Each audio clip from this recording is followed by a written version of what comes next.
Hari ini saya akan bicara tentang the best thing to do in life. Hal yang terbaik yang kita bisa lakukan dalam hidup kita.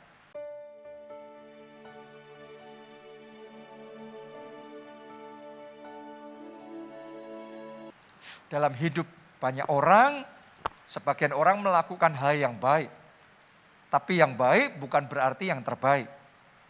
Ada lagi sebagian orang melakukan yang kurang baik. Ada juga yang melakukan yang tidak baik. Tapi doa saya dalam hidup kita masing-masing yang ada di tempat ini, maupun Anda yang mengikuti ibadah ini secara online dari manapun, yang Anda alami, yang Anda lakukan, yang Tuhan berikan dalam hidup saudara adalah yang terbaik. Oke, mari kita baca di dalam Mazmur 90 ayatnya yang ketiga sampai 12. Engkau mengembalikan manusia kepada debu dan berkata, kembalilah hai anak-anak manusia. Sebab di matamu 1000 tahun sama seperti hari kemarin. Apabila berlalu atau seperti suatu giliran jaga di waktu malam. Sampai di situ dulu. Sebagian orang berpikir bahwa Mazmur 90 ini adalah karangan dari Daud atau Mazmurnya Daud. Tapi salah. Sebenarnya ini adalah Mazmur Musa. Ini doanya Musa. Waktu itu Musa umur sekitar 70 sampai 80 tahun dan dia membuat Mazmur ini. Ya, kenapa saya ngomong seperti itu? Karena nanti di ayat-ayat berikutnya kalau kita baca kita akan menemukan bahwa kalimat demi kalimat yang diucapkan oleh Musa ini sebenarnya adalah refleksi perjalanan hidup Musa sendiri. Mari kita baca ayat yang kelima dan 6. Engkau menghanyutkan manusia, mereka seperti mimpi. Seperti rumput yang bertumbuh di waktu pagi berkembang dan bertumbuh. Di waktu petang lisut dan layu. Sampai di situ. Kalau Anda renungkan dari ayat ini, Anda akan menemukan. Ayat ini ngomong engkau menghanyutkan manusia. Bukankah itu pengalaman Musa baru lahir demi untuk menyelamatkan dia. Orang tuanya menghanyutkan Musa di sungai Nil. Karena pada waktu itu Firaun mau membunuh bayi laki-laki semua orang Ibrani. Jadi supaya selamat dihanyutkan di sungai Nil. Ya, dan luar biasa ditulis mereka seperti mimpi, hidupnya kayak mimpi. Harusnya dia celaka, harusnya dia dibunuh, tapi ketika dihanyutkan di sungai Nil, dia malah ditemukan oleh putri Firaun dan diangkat jadi anak. Anda bayangkan, harusnya celaka, tapi sekarang jadi pangeran besar di Mesir. Kayak mimpi, hidupnya kayak mimpi pada waktu itu. Terus dia ngomong, seperti rumput yang bertumbuh di waktu pagi, berkembang dan bertumbuh. Ya, itu hidup Musa. Jadi pangeran, dia bertumbuh, dia berkembang, luar biasa sekali. Tapi setelah itu ditulis di sana, di waktu petang, lisut dan layu. Satu kesalahan dia buat. Dia emosi, dia bunuh orang Mesir yang lain yang menganiaya orang Israel. Setelah dia ketahuan membunuh orang Mesir itu, Firaun mau bunuh dia. Jadi dia harus melarikan diri. Terlunta-lunta di padang gurun Midian. Selama 40 tahun. Dia ngerasakan hidupnya kayak rumput. Tadinya bertumbuh, berkembang cepat sekali. Tapi setelah itu juga layunya, lisutnya cepat sekali. Satu kesalahan mengubah segalanya di dalam hidupnya. Lanjutkan lagi ayat yang ke-7. Sungguh kami habis lenyap karena murkamu. Dan karena kehangatan amarahmu, kami terkejut. Engkau menaruh kesalahan kami di hadapanmu. Dan dosa kami yang tersembunyi dalam cahaya wajahmu. Sungguh, segala hari kami berlalu karena gemasmu. Kami menghabiskan tahun-tahun kami seperti keluh. 40 tahun di padang gurun dia pelarian. Sebelumnya dia seorang pangeran. Sekarang di padang gurun. Dia pelarian. Hidupnya ngerasa berat sekali. Hidupnya merasa penuh dengan penderitaan. Karena itu dia ngomong seolah-olah tahun demi tahun berlalu seperti keluh. Semuanya sia-sia, berat dan penuh dengan penderitaan. Ayat 10. Masa hidup kami 70 tahun. Dan jika kami kuat, berapa? 80 tahun. Dan kebanggaannya adalah kesukaran dan penderitaan. Sebab berlalunya buru-buru dan kami melayang lenyap. Waktu Musa nulis ini tadi umurnya sekitar berapa? 70-80 tahun. Dan hidupnya penuh dengan kesukaran, penderitaan. Dia ngerasa berat, dia ngerasa semuanya sia-sia dalam hidupnya. Artinya dia mau ngomong bahwa sebentar lagi aku akan melayang dan lenyap. Ya dia perhatikan sekelilingnya, masa hidup manusia sekitar 70-80 tahun. Jadi mungkin dia berpikir pada waktu itu bahwa ya sudah that's it, sampai di situ saja. Sudah nggak ada harapan, hidupnya sudah berubah, sudah layu, sudah lisut. Musa ada di dalam titik terendah di dalam kehidupannya pada waktu itu. Ya, tapi saya mau ngomong sama saudara, di titik terendah itu Musa mulai refleksi dan Musa berdoa sama Tuhan. Kalau ada di antara saudara saat ini, Anda juga mengalami penderitaan, tahun-tahun dalam hidupmu penuh dengan kesukaran, mungkin karena kesalahan saudara, Anda harus melalui konsekuensi yang tidak mudah dalam hidup saudara. Hari ini saya ajak sungguh-sungguh mencari Tuhan dengan segenap hidup saudara. Mari lanjutkan ayat 11. Siapakah yang mengenal kekuatan murkamu dan takut kepada gemasmu? Ayat 12 doanya Musa begini, perhatikan. Ajarlah kami menghitung hari-hari kami sedemikian hingga kami beroleh hati yang bijaksana. Jadi waktu dia merasa semuanya sia-sia, dia ngomong, Tuhan ajari aku menghitung hari-hariku supaya aku beroleh hati yang bijaksana. Kadang-kadang kalau kita nggak belajar punya hati yang bijaksana, kita akan melewatkan hidup kita begitu saja. Hari ini doa sama Tuhan supaya Tuhan juga bisa mengaruniakan kepada saudara hati yang bijaksana itu. Dalam menjalani hidup, saya mau ngomong sama saudara, jalani hidupmu dengan bijaksana. Kalau engkau membangun pernikahan, bangun keluarga dengan bijaksana. Anda meniti karir dengan bijaksana. Anda membangun bisnis, bangun itu dengan bijaksana. Anda beribadahlah dengan bijaksana. Anda berinvestasi, mengelola keuangan, lakukan semuanya dengan bijaksana. Oke, supaya apa? Kita baca Efesus 5 ayat 17. Sebab itu janganlah kamu bodoh, tetapi usahakanlah supaya kamu mengerti kehendak Tuhan. Jadi Musa berdoa, Tuhan ajari aku menghitung hari-hari supaya aku beroleh hati yang bijaksana. Dan dengan hati bijaksana itu Musa pada waktu itu ngerti kehendak Tuhan dalam hidupnya. Orang yang hidup ngerti kehendak Tuhan itu apa dalam hidupnya. Dan orang yang belum ngerti kehendak Tuhan pasti hidupnya berbeda. Kokoh imannya pasti berbeda. Perjuangannya pasti berbeda. Namanya orang gak punya purpose in life. Gak punya tujuan, gak ngerti rencana Tuhan, gak ngerti maksud Tuhan, gak ngerti kehendak Tuhan dalam hidupnya. Maka kita akan gampang terombang-ambing. Hidup kita akan rapuh, gak jelas. Akhirnya hampa dan kosong. Tapi orang-orang yang ngerti, this is what God wants me to do in my life. Ini yang Tuhan mau aku lakukan dalam hidupku. Ini rencana Tuhan, ini arahnya, ini jalannya, ini keputusannya. Ketika Anda hidup dengan kehendak Tuhan, saya mau ngomong sama saudara, kekuatan Tuhan akan diimpartasikan dalam hidup saudara. Ketika Musa tahu kehendak Tuhan, ayo kita kasih tepuk tangannya yang paling meriah buat Tuhan kita. Ketika Musa tahu kehendak Tuhan dalam hidupnya, yaitu untuk membebaskan bangsa Israel dari perbudakan Mesir, membawa kelepasan untuk bangsa Israel. Maka saat itu Musa menerima kuasa yang dari Tuhan. Musa terima kekuatan yang dari Tuhan. Padahal umurnya sudah hampir 80 tahun. Tapi justru di momen itu dia bangkit dengan kekuatan yang baru. Orang yang ngomong paling umur hidup manusia berapa sih? 70 kalau kuat. 80 tahun. Tapi orang yang ngomong Mazmur 90 itu ternyata dalam perjalanan hidupnya umurnya enggak 80 tahun terus kemudian selesai. Umurnya dikasih ekstra, umur panjang sampai 120 tahun. Kenapa? Ada kekuatan baru dari Tuhan.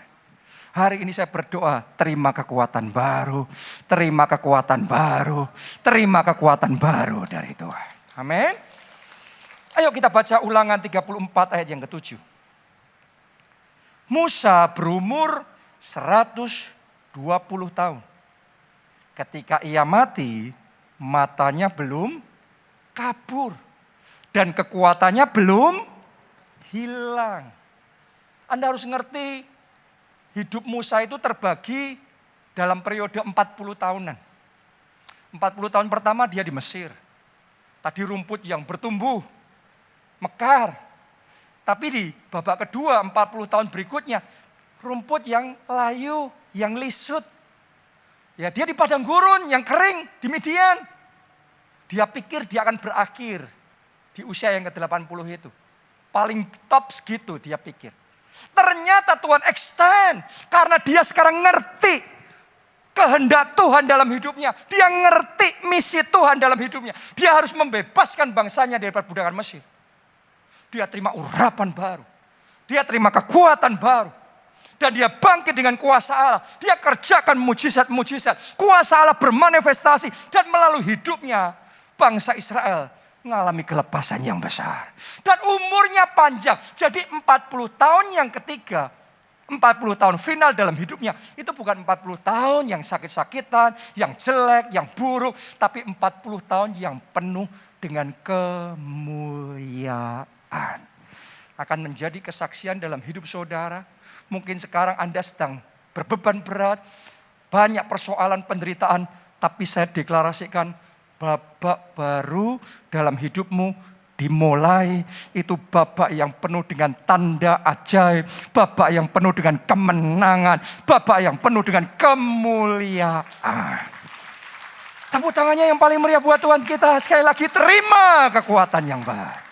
Terima kekuatan yang baru dari Tuhan. Amin. Nah, sekarang pertanyaannya, bagaimana caranya kita bisa ngerti kehendak Tuhan dalam hidup kita? Efesus 5 ayat 17 sampai 18. Kali ini kita akan baca di dalam versi Alkitab bahasa Indonesia masa kini. Karena itu Anda lihat aja yang di depan. Jangan bodoh, tetapi selidikilah apa yang dikehendaki Tuhan. Jadi ternyata untuk mengetahui apa yang dikehendaki Tuhan, nomor satu harus apa? Menyelidiki. Bukan sepintas selalu. Anda dengar khotbah sepintas selalu dan Anda dengar khotbah dengan menyelidiki. Dengan memperhatikan. Anda understanding-nya akan berbeda. Understanding tentang kehendak Tuhan akan beda levelnya. Sama-sama saudara nonton TV. Pikiran saudara mengembara kemana-mana. TV-nya masih main, mata saudara masih ngeliat. Tapi pikiran mengembara kemana-mana. Kita nggak ngerti kok. Dia apa? Kita butuh ngulang supaya bisa ngerti. Benar apa tidak? Artinya cara kita mendengarkan firman Tuhan. Cara kita membaca Alkitab. Itu menentukan understanding kita. Pengertian kita akan apa kehendak Tuhan dalam hidup kita. Butuh menyelidiki firman. Makanya Alkitab ngomong berbahagialah yang kesukaannya merenungkan firman siang dan malam. Anda akan menemukan kehendak Tuhan. Nomor 2, kita lanjutkan ayat tadi. Janganlah kalian mabuk oleh anggur. Sebab itu akan merusakkan kalian. Sebaliknya hendaklah kalian dikuasai oleh Roh Allah. Ada 2 ini. Satu mabuk oleh anggur. Yang kedua dikuasai oleh Roh Allah. Ini berbalikan tapi ada paralelnya. Pernah nggak saudara melihat orang yang mabuk oleh anggur? Kenapa dia bisa mabuk oleh anggur? Apakah karena minum anggur sedikit? Enggak, minumnya pasti banyak sampai mabuk. Ketika dia mabuk, orang kalau sudah kayak gitu akan mulai berhalusinasi. Dia akan mulai bisa melihat hal-hal yang tadinya dia tidak lihat. Tapi itu fake, itu palsu, itu hanya ilusi. Tapi Alkitab ngomong tentang mabuk oleh anggur ini, terus kemudian dikaitkan dengan penuh dengan Roh Allah. Tadi bisa mabuk itu bukan karena sedikit, tapi karena minumnya banyak. Saya berdoa Anda kepenuhannya Roh Kudus berlimpah-limpah. Bukan sedikit, tapi alami kepenuhan Roh Kudus berlimpah-limpah sampai Anda mabuk oleh anggur Roh Kudus. Ya, ada itu anggur Roh Kudus. Kalau saudara sampai mabuk oleh anggur Roh Kudus, maka Roh Kudus akan menolong Anda untuk melihat hal-hal yang Anda tidak bisa lihat sebelumnya. Dan itu bukan palsu, karena dari Roh Kudus, maka dia akan melihat, dia akan menunjukkan kehendak Tuhan dalam hidup saudara. Kalau Roh Kudus yang mencelikkan mata rohani saudara, sudah ngerti. Ini pasangan hidup dari Tuhan. Ini pekerjaan yang harus aku tekuni. Ini keputusan yang aku harus jalani di dalam kehidupanku. Kalau saudara ngerti kehendak Tuhan. Tapi butuh, saudara nggak bisa minum anggur sedikit. Minum anggurnya banyak sampai mabuk. Bukan anggur biasa. Anda terima kepenuhan anggur Roh Kudus. Lebih dan lebih lagi doa saya. Anda tidak hanya sekedar mendengarkan firman Tuhan. Anda buka hati. Terima Roh Kudus. Terima Roh Kudus lebih lagi. Amin. Tepuk tangan boleh yang paling meriah buat Tuhan kita. Nah sekarang saya mau bagikan kepada saudara apa itu kehendak Tuhan. Karena kehendak Tuhan itu sebenarnya ada yang spesifik, ada yang umum. Dalam artian kalau spesifik itu khusus untuk kita pribadi masing-masing. Secara unik Tuhan itu punya kehendak Tuhan dalam hidup kita. Mau Tuhan punya rencana apa secara unik dalam hidup kita. Tapi ada juga kehendak Tuhan secara umum. Yang mana untuk semua orang ya ini kehendak Tuhan. Oke, dua-duanya ini kita harus ngerti. Kalau secara pribadi tadi saya sudah ngomong. Saudara harus menyelidiki firman Tuhan. Saudara harus mengalami kepenuhan Roh Kudus. Sampai di tahap tertentu itu hanya Roh Kudus yang bisa mewahyukan sama saudara. Yang bisa ngasih ngerti sama saudara. This is what I want you to do in your life. Ini kehendak Tuhan dalam hidupmu. Tapi untuk kehendak Tuhan secara umum, saya akan bagikan saat ini. Saya mulai yang pertama dulu. Kita baca Kejadian 1 ayatnya yang ke-28. Ini kehendak Tuhan yang dinyatakan kepada manusia setelah pertama kali Tuhan menciptakan manusia. Allah memberkati mereka, lalu Allah berfirman kepada mereka, beranak cuculah dan bertambah banyak, penuhilah bumi dan taklukkanlah itu, berkuasalah atas ikan-ikan di laut dan burung-burung di udara dan atas segala binatang yang merayap di bumi. Jadi Tuhan menyatakan kehendaknya waktu itu kepada manusia, Adam dan Hawa. Setelah dia menciptakan mereka, Tuhan ngomongnya apa? Beranak cuculah dan bertambah banyak. Dalam perjanjian baru, kita juga sama. Kita harus beranak cucu dan bertambah banyak secara rohani. Itu yang Tuhan Yesus katakan juga. Amanat agung Yesus Kristus. Pergilah, jadikanlah semua bangsa muridku. Kenapa? Ketika Anda bersaksi, orang percaya membuka hati terima Yesus, mereka diselamatkan. Mereka ngalami yang namanya lahir baru. Maksudnya apa lahir baru? Kita masing-masing sudah pernah lahir secara jasmani. Tapi Yesus ngomong kamu perlu lahir kembali. Yesus yang ngomong kamu perlu lahir kembali. Bukan secara darah dan daging, secara jasmani. Seperti waktu Anda lahir ke dunia ini. Tapi lahir kembali dalam roh oleh Roh Kudus. Ketika kita menerima Yesus sebagai Tuhan dan Juru Selamat. Jadi ketika Anda bersaksi, Anda memberitakan Injil, terus orang percaya kepada Yesus, mereka lahir kembali. Anda sedang beranak cucu secara rohani. Itu anak-anak rohani. Dan itu kehendak Tuhan. Kita semua ada di dunia ini, orang-orang Kristen, sebagai pengikut Kristus, murid Kristus, Tuhan punya kehendak, Tuhan punya amanat, Tuhan punya mandat buat kita, yaitu pergi, jadikanlah semua bangsa muridku. Ini kehendak Tuhan yang harus kita tangkap. Banyak orang belum bisa nangkap, tapi doa saya, Roh Kudus mampukan Anda tangkap kehendak Tuhan ini. Seperti Musa pada waktu itu, kehendak Tuhan adalah membebaskan bangsanya dari perbudakan Mesir menuju tanah perjanjian. Tuhan juga mau pakai kita membebaskan jiwa-jiwa yang terhilang dari kegelapan pada terang Allah yang ajaib. Sekian tahun yang lalu, Bapak rohani kita, gembala kita, Pak Obaja, dia berpikir dan pernah ngomong sama saya, dia berpikir untuk pensiun. Kenapa? Karena sudah puluhan tahun berjuang, puluhan tahun ngalami banyak hal, ya sudah mau ngapain lagi. Terus berpikir mau pensiun aja. Ya, sampai suatu saat kami lagi fellowship sama seorang hamba Tuhan datang dari luar negeri.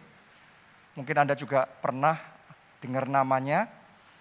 Dia pendoa syafaatnya Reinhard Bonnke, penginjil yang sangat terkenal itu. Namanya adalah Suzette Hattings.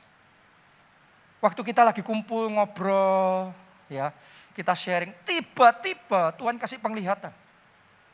Tiba-tiba Tuhan perlihatkan sama Suzette Hattings bahwa dari kehidupan Pak Obaja ini muncul obor kegerakan, api Roh Kudus yang menjalar ke seluruh Indonesia, bahkan bangsa-bangsa. Dan itu yang dia lihat, dia sampaikan sama Pak Obaja. Buat Pak Obaja itu kayak Tuhan sedang berbicara, membukakan ini kehendak Tuhan. Kehendak Tuhan bukan untuk pensiun. Kehendak Tuhan melalui hidupnya, obor kegerakan, api revival harus menyala untuk Indonesia. Dan sudah tahu nggak, begitu ngerti kehendak Tuhan langsung terima pengurapan. Kalau Anda bisa ngelihat kehendak Tuhan, Anda akan terima pengurapan, Anda akan terima kuasa. Sehingga Pak Obaja yang tadinya sudah mau pensiun langsung berubah total. Rohnya menyala kembali, dia bangkit kembali, dia berjuang kembali. Sehingga sejak saat itu sampai sekarang, gelombang kegerakan yang lebih besar Tuhan kerjakan di tengah-tengah kita. Hari ini saya berdoa, Anda masing-masing alami perjumpaan pribadi dengan Roh Kudus. Anda masing-masing dicelikkan mata rohani saudara, sehingga Anda bisa melihat ini kehendak Tuhan dalam hidupku. Dan Anda bangkit, terima kekuatan yang dari Tuhan. Anda akan melihat seperti Musa terima kekuatan baru, Anda juga terima kekuatan baru. Babak berikutnya dalam hidup saudara adalah babak kemenangan, babak kebangkitan, babak kegerakan, babak kemuliaan. Orang Kristen yang ngerti kehendak Tuhan selamatkan jiwa, hidupnya akan di-backup dengan kuasa Tuhan. Banyak orang Kristen, kenapa kok saya berdoa dan nothing happen, gak ada yang terjadi. Seolah-olah doanya kayak gak ada kuasa. Anda harus ngerti kehendak Tuhan, berjalan ngerjain kehendak Tuhan, nanti Tuhan backup Anda. Kalau kita nggak ngerjain kehendak Tuhan, ngapain di backup sama Tuhan? Tapi kalau saudara ngerjain agendanya Tuhan, pastilah Tuhan membackup saudara. Anda akan melihat demonstrasi kuasa Tuhan otomatis bekerja melalui hidupmu. Itu yang pertama, ngerti kehendak Tuhan. Yang kedua, Tuhan mau kita meneruskan warisan rohani. Selama sebulan ini saya bicara terus tentang warisan rohani. Artinya apa? Kalau saudara saat ini sudah terima anugerah, jaminan keselamatan masuk surga, jangan cuma Anda yang masuk surga, anak-anakmu juga harus masuk surga. Anak cucu keturunanmu juga harus masuk surga. Itu warisan iman, warisan rohani. Kalau Anda dididik, diajari Tuhan melalui proses dalam hidupmu, Tuhan ngajain. Sehingga Anda muncul dapat hikmat ilahi. Anda ngerti, oh gini loh berjalan bersama Tuhan. Jangan cuma saudara sendiri. Ajari teman-temanmu. Ajari anak sel saudara. Ajari, bagikan kepada sahabat-sahabat saudara. Gimana hikmat yang dari Tuhan. Gimana berjalan bersama Tuhan. Kenapa? Itu warisan rohani. Gak boleh berhenti sama kita saja. Harus diteruskan. Kalau saudara sudah dididik sama Tuhan. Berjalan dalam iman. Saudara akan ngerti. Orang yang belum tahu berjalan dengan iman. Dan orang yang sudah tahu itu beda sekali. Berjalan dengan iman. Orang kalau belum ngerti berjalan dengan iman, baca kisahnya Petrus disuruh Tuhan Yesus lompat dari perahu, disuruh berjalan di atas air. Artinya disuruh melakukan sesuatu yang tidak masuk akal. Kalau orang belum pernah dan gak ngerti tentang berjalan dengan iman, dapat terima kayak gitu, dia goyang. Dia kayak nyalinya kecil, gak berani. Tapi kalau orang sudah diajarin Tuhan ngerti. Seperti itu berjalan dengan iman. Seperti itu berjalan dalam kemustahilan. Begitu Anda dapat terima. Walaupun gak masuk akal. Anda kerjakan. Engkau akan melihat mujizat terjadi. Dan itu namanya berjalan dengan iman kayak gitu. Itu warisan rohani. Jangan cuma Anda yang bisa berjalan dengan iman. Tetapi bagikan kepada yang lain. Sehingga sebanyak mungkin orang juga mulai belajar berjalan dengan iman. Sehingga mereka juga bisa bersaksi. Bukan cuma baca Alkitab. Tapi mereka bersaksi dari pengalaman pribadi. Benar. Bersama Allah tidak ada yang mustahil. Perkataan itu bukan cuma pembacaan Alkitab, tapi perkataan itu kesaksian hidup, pengalaman pribadi kita bersama Allah, tidak ada yang mustahil. Impartasikan itu, warisan rohani. Jangan sampai gagal meneruskan warisan rohani. Karena konsekuensinya berat. Saya mau ajak saudara untuk melihat Hakim-Hakim 2 ayat 10 sampai 11. Ini akibat warisan rohaninya nggak berhasil diteruskan. Setelah seluruh angkatan itu maksudnya Yosua dan bangsa Israel yang bersama dengan dia. Setelah seluruh angkatan itu dikumpulkan kepada nenek moyangnya, bangkitlah sesudah mereka itu angkatan yang lain. Berarti ini generasi baru ya. Ini penerusnya, ini anak-anaknya, anak cucunya. Bangkitlah angkatan yang lain. Yang tidak mengenal Tuhan ataupun perbuatan yang dilakukannya bagi orang Israel. Lalu orang Israel melakukan apa yang jahat di mata Tuhan dan mereka beribadah kepada siapa? Para Baal. Coba bayangin saudaraku, generasinya Yosua itu generasi hebat atau generasi yang meleto, yang jelek? Ini generasi hebat, ini generasi yang mengalami keajaiban luar biasa. Mereka menyeberangi sungai Yordan. Mereka berkeliling. Kuasa Allah dinyatakan. Tembok Yeriko roboh. Mereka perang. Tuhan tolong mereka. Musuh-musuhnya dilempari batu dari langit oleh Tuhan. Itu kayak khayalan banget. Tapi it happen. Mereka berdoa. Matahari berhenti. Bulan berhenti. Scientific membuktikan itu juga. Ya. Jadi ini adalah generasi yang very very powerful. Tapi setelah angkatan itu mati, dikuburkan, maka bangkitlah angkatan yang lain. Generasi barunya tidak kenal Tuhan, nyembahnya Baal. Tragis sekali. Bapaknya cinta Tuhan, anaknya nyembah Baal. Bapaknya ngerti bagaimana berjalan dengan iman, ngikuti tuntunan Roh Kudus. Anak-anaknya hidup di dalam kedagingan, hidupnya kacau, berantakan. Artinya warisan imannya nggak lanjut. Warisan imannya berhenti. Doa saya yang kayak gini tidak akan terjadi dalam keluarga saudara. Tidak akan terjadi di dalam gereja kita. Saya berdoa warisan rohani di dalam keluarga, di dalam kelompok sel kita, di dalam gereja kita tidak pernah berhenti, tidak pernah terputus. Bahkan makin hari warisan itu makin besar, makin hebat, makin luar biasa. Kalau saudara diberkati Tuhan, saya nubuatkan anak cucu saudara lebih diberkati. Kalau Anda diurapi, generasi berikutnya lebih diurapi. Kalau Anda dipakai Tuhan, ngalami perkara-perkara besar. Di generasi berikutnya, terobosan lebih besar, kemenangan lebih besar. Tuhan kerjakan. Yang percaya tepuk tangannya jangan separuh hati. Yang percaya tepuk tangannya segenap hati. Terjadi dalam hidupnya. Amin.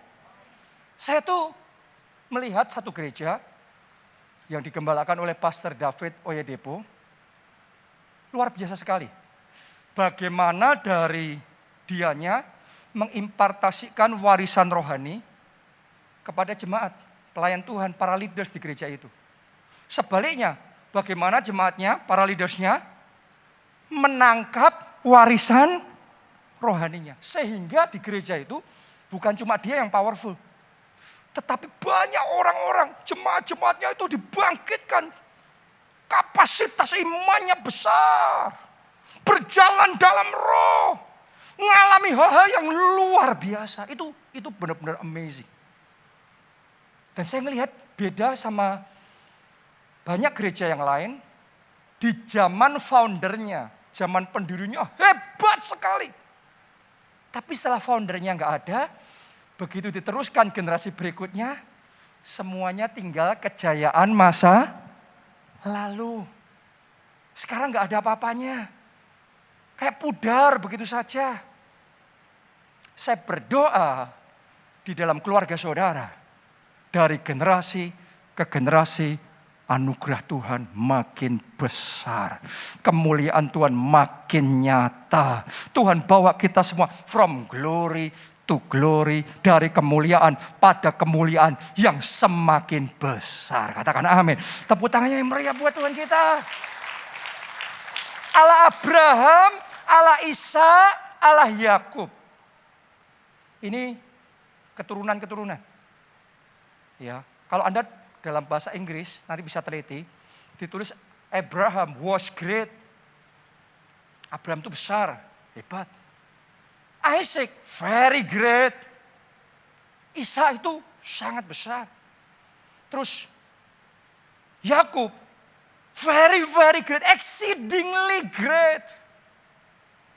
Jadi dari generasi ke generasi tambah dahsyat, tambah luar biasa. Itu warisan imannya jalan terus, berkembang terus.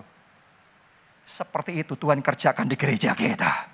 Seperti itu Tuhan kerjakan di dalam keluarga saudara. Di dalam hidup saudara. Tepuk tangannya yang paling meriah buat Tuhan kita. Amin. Yang terakhir, yang ketiga. Kehendak Tuhan. Yang ketiga. Kumpulkan harta kekayaan yang sejati. Bukan sekedar yang sementara. Yang di dunia ini sementara. Boleh nggak mengumpulkan kekayaan di dunia? Bagus. Bagus, saya nggak ngomong jelek. Tapi yang terbagus, yang terbaik. Kan hari ini kita bicaranya the best thing to do. Benar nggak? Ya, banyak yang baik. Tapi yang terbaik, kumpulkan harta di surga. Nah, apa yang terjadi kalau kita cuma ngumpulin yang di dunia, tapi melupakan yang di surga? Pengkhotbah 2 ayat 18 dan 20. Ini yang ngomong adalah Salomo, orang terkaya yang pernah hidup di sepanjang sejarah manusia. Dia ngomong begini, aku membenci segala usaha yang kulakukan dengan jerih payah di bawah matahari. Saya tanya sama saudara, kalau di bawah matahari berarti bicara tentang hidup di dunia atau kekekalan? Di dunia, di bawah matahari, ini urusan dunia. Salomo tuh hartanya terus dikumpulin terus tuh. Kaya sekali dia. Sebab aku harus meninggalkannya kepada orang yang datang sesudah aku. Seberapapun kayanya saudara, semua hartamu pasti akan ditinggal. Benar enggak? Ketika waktunya tiba, kita check out dari dunia ini. Enggak ada kan yang dibawa? Ada enggak orang yang meninggalkan dunia ini terus propertinya, apartemennya ikut naik, emasnya, dolarnya. Enggak ada kan? Semuanya harus ditinggal. Perhatikan ayat yang ke-20. Dengan demikian aku mulai putus asa terhadap segala usaha yang kulakukan dengan jerih payah di bawah matahari. Artinya Salomo yang punya semuanya, kalau enggak punya kekalahan, maka sia-sia. Kitab Pengkhotbah Anda akan membaca dan menemukan berulang-ulang Salomo ngomong hidup di bawah matahari ini sia-sia. Kenapa? Tanpa Tuhan, Anda boleh kaya raya luar biasa, kalau ditolak masuk surga, enggak ada artinya saudara. Kekayaan itu getir kalau Anda enggak bisa masuk surga. Oke. Nah, sekarang harusnya kita gimana? Saya mau bacakan ayat terakhir. Kali ini Yesus sendiri yang ngomong. Bukan nabi yang lain. Tapi Yesus sendiri yang ngomong. Matius 6 ayat yang ke-19 sampai 20. Janganlah kamu mengumpulkan harta di bumi. Kenapa? Di bumi ngengat dan karat merusakkannya dan pencuri membongkar serta mencurinya. Saya tanya sama saudara, benar nggak ayat ini? Di dunia ini ngengat dan karat merusakkan apa tidak? Yes. Coba Anda renungkan, yang nyimpen uang di bank, rekeningnya banyak.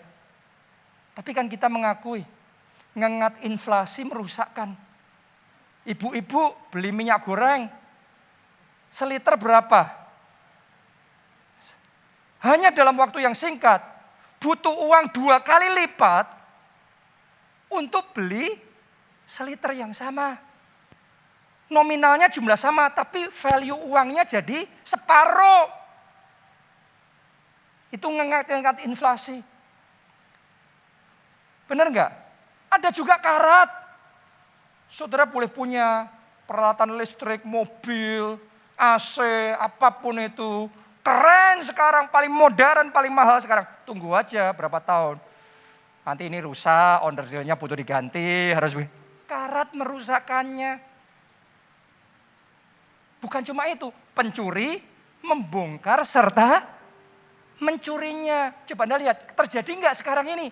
Ini lagi marak sekali. Heboh di berita terus-menerus di koran-koran. Orang maksudnya mau cari cuan, invest, ketipu. Ternyata judi online. Ternyata investasi bodong. Kenapa? Tuhan Yesus sudah ngomong, selama di dunia ini ada saja pencuri yang akan mencurinya. Terus harus gimana kita? Ayat terakhir, ayat 20.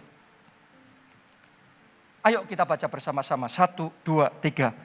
Tetapi kumpulkanlah bagimu harta di surga. Katakan amin saudaraku. Katakan dari hati amin sekali lagi. Katakan sepenuh hati amin sekali lagi. Di sorga ngengat dan karat tidak merusakkannya. Dan pencuri tidak membongkar serta mencurinya. Saya tidak melarang saudara mengumpulkan harta di bumi. Bahkan saya doakan Anda makin diberkati oleh Tuhan. Haleluya. Tapi lebih dari itu jangan lupa kumpulkan harta di surga. Mulai sekarang Anda harus lebih dekat sama Tuhan. Anda mendekat sama Tuhan. Apalagi kita di momen doa puasa 21 hari. Sudah jalan 2 minggu kan? Tinggal seminggu. Yang belum ikut Anda segera join besok. Saya secara pribadi ngerasain di waktu-waktu ini. Sementara doa puasa Tuhan bawa saya ngalami Tuhan lebih real, lebih nyata. Setiap saat saya ngerasain sentuhan Roh Kudus, zaman Tuhan. Dalam hidup saya ngerasain rohnya mengalir dalam hidup saya. Saya ngerasain saya benar-benar berjalan dengan pribadi yang hidup. Jadi Tuhan itu bukan kayak konsep. Oh Tuhan gitu, kita beribadah sama Tuhan. Tapi Tuhan itu pribadi yang nyata, yang dekat sekali sama saya. Saya berdoa, Anda dibawa lebih dalam lagi. Lebih dekat lagi sama Roh Kudus. Mulai hari ini Tuhan jadi pribadi yang nyata. Jadi pribadi yang sangat nyata. Sangat hidup dalam hidupmu. Pakai waktumu melayani Tuhan. Pakai tenagamu, pakai hartamu memuliakan Tuhan. Mulai sekarang bersaksi. Beritakan Injil. Selamatkan jiwa-jiwa. Mungkin sudah ngomong sama saya, Pak kok jadi repot banget gitu. Loh, ngumpulin harta di dunia yang sementara aja orang butuh repot kerja keras enggak? Coba Anda lihat orang-orang yang ngumpulin harta di dunia, kan harus kerja keras. Itu baru harta di dunia level yang segitu. Tapi level di surga harta yang kekal, yang tidak bisa dirusakkan ngengat dan karat, tidak bisa dicuri oleh pencuri manapun. Anda butuh bayar harga. Jadi kalau saudara bisa melayani Tuhan, bisa korban, bisa pakai waktu, bisa pakai tenaga, ingat baik-baik, Anda sedang mengumpulkan bagimu sendiri, bukan bagi orang lain loh. Kok enak gereja? Loh, itu bagimu sendiri mengumpulkan harta di surga. Saya sendiri secara pribadi mengalokasikan setiap bulan. Oh, saya alokasikan ini untuk jadi berkat, bantu orang susah. Sesuai tuntunan Roh Kudus. Saya alokasikan untuk menaburkan benih profetik. Mengembalikan persepuluhan. Kenapa? Saya sedang mengumpulkan bagiku sendiri harta di surga. Yesus yang suruh itu. Dan setiap orang responnya beda-beda. Makanya nanti di surga orang itu hartanya beda-beda. Kalau kita cuma ngurusin ngumpulin yang di dunia saja, lupa ngumpulin di sana. Kita gigit jari. Karena Yesus suruh kumpulkan, bukan cuma masuk surga, tapi kumpulkan harta di surga. Jadi mulai hari ini pakai waktumu untuk melayani Tuhan. Saat kau melayani Tuhan, saat kau beribadah, Anda mungkin ke gereja, waduh. Saya kalau ke gereja onsite nanti harus transportasi, harus buang waktu, harus gini-gini. Saya mau ngomong, engkau sedang mengumpulkan bagimu sendiri harta di surga.